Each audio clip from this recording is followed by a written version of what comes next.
અને ફાઇનલી અમે કીધું તું એવી રીતના કે રાધુ આવી ગઈ છે અને હાય રાધુ. મજામાં? રાધુ એવડી મોટી થઈ ગઈ કે રાધુની સગાઈની ચોલી લેવા જઈ મને વિશ્વાસ ન થતો. તો આવી ગયા છે અમે લોકો મેઇન વેડમાં અને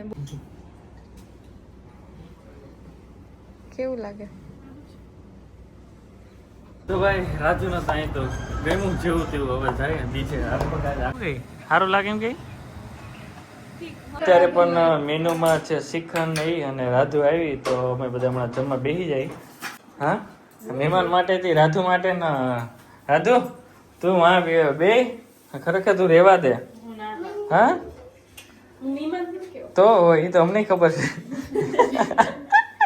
એટલું ઓટલો વાર દીધો ખાઈને કેટલું ખાધું હું આવું કામમાં હતો બાકી ગજબ ખાવો ભાઈ.